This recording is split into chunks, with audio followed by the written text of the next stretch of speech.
ഈ പ്രധാനമന്ത്രിയെ കണ്ട ശേഷം അദ്ദേഹം പ്രധാനമന്ത്രിയെ പുകഴ്ത്തുന്നു.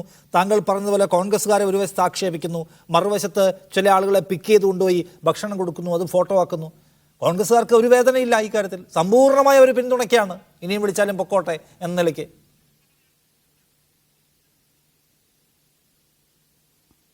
ഇവിടെ തിരിച്ചറിയേണ്ട കാര്യം എന്താണ്? കോൺഗ്രസ് നമ്മുടെ രാജ്യത്ത് ഇല്ലാതായെന്നാണ് പറയുന്നത്. കോൺഗ്രസ് ഇല്ലാതായെന്ന് പറയുക മാത്രമല്ല, തലേ ദിവസം കോൺഗ്രസിനെ ആക്രമിക്കുന്നു, പിറ്റേ ദിവസം ആക്രമിക്കുന്നു.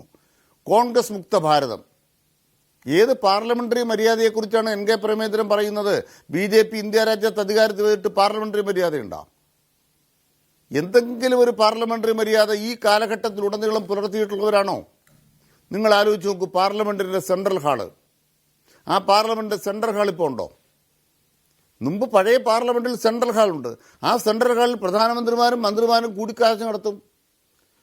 പ്രതിപക്ഷ പാർട്ടികളും ഭരണകക്ഷിയും തമ്മിൽ ഫ്ലോർ മാനേജ്മെന്റ് അവിടെ വെച്ചാൽ തീരുമാനിക്കുന്നത്. നിങ്ങൾക്ക് എന്താ വേണ്ടത്? ഞങ്ങൾക്കിത് ചെയ്യാം.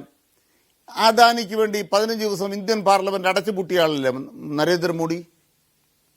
അദാനിക്ക് വേണ്ടി 15 ദിവസം പാർലമെന്റ് അടച്ചുപൂട്ടിയിട്ട് ഒരു പാർലമെന്റ് സമ്മേളനം തന്നെ കുപ്പത്തൊട്ടിയിലാക്കിയിട്ട് പോയ ഒരു നരേന്ദ്രമോദിയുടെ ആ പാർലമെന്ററി ഉദാരതയെക്കുറിച്ച് പ്രസംഗിക്കുന്ന ഒരു പ്രേമേന്ദ്രനെ ഈ കേരളത്തിന് കാണേണ്ടി വന്നല്ലോ, സഹിക്കേണ്ടി വന്നല്ലോ എന്നോർത്ത് മലയാളികൾ ലജ്ജിക്കുകയാണ്, കേരളീയർ ലജ്ജിക്കുകയാണ്.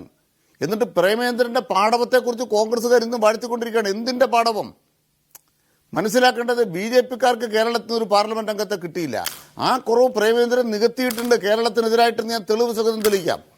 എൻ്റെ ചോദ്യം, പ്രേമേന്ദ്രന്റെ ഡിബേറ്റുകളെടുത്ത് നമുക്ക് ചർച്ച ചെയ്യാം. ഞാൻ ചർച്ച ചെയ്യാൻ തയ്യാറാണ്. പ്രേമേന്ദ്രനെ ഇരുത്തി ചർച്ച ചെയ്യാൻ തയ്യാറാണ്. ഇന്ത്യൻ പാർലമെന്റിൽ BJP പൊളിക്കുന്ന പ്രേമേന്ദ്രന്റെ ഡിബേറ്റുകൾ കാണിച്ചു തരിക. പ്രേമേന്ദ്രന്റെ മുഴുവൻ ഡിബേറ്റുകൾ എന്ന് പറയുന്നത് കേരളത്തിനെതിരായിട്ട് BJPക്ക് സഹായകരമാണെന്ന് ഐ വിൽ പ്രൂവ്. അത്ര ധൈര്യത്തോടെ പറയേണ്ടത്. അതുകൊണ്ടാണ് നരേന്ദ്രമോദി, ഞാൻ ചോദിക്കുന്നു, ഉണ്ണാൻ വീട്ടിൽ പോയ ആളെ വീട്ടിൽ നിന്നുണ്ടാ പോരെ? അദ്ദേഹത്തെ കാർ അയച്ചു വിളിപ്പിക്കുന്നു, PMOയിൽ പോകുന്നു. എന്താ പ്രത്യേകത ഇദ്ദേഹത്തിന് മാത്രമായിട്ടുള്ളത്? ആ പ്രത്യേകത ഉണ്ടെന്ന് പറഞ്ഞാൽ നാളെ ഒരു കാർ അയച്ചാൽ ഓടിക്കൂടും, ഓടിയെത്തും. ആർക്കും റാഞ്ചപ്പെടാൻ തക്കവണ്ണം നിൽക്കുന്ന ഒരാളാണ് താങ്കൾ എന്ന് സ്വയം തെളിയിച്ചിരിക്കുന്നു മിസ്റ്റർ പ്രേമേന്ദ്രൻ.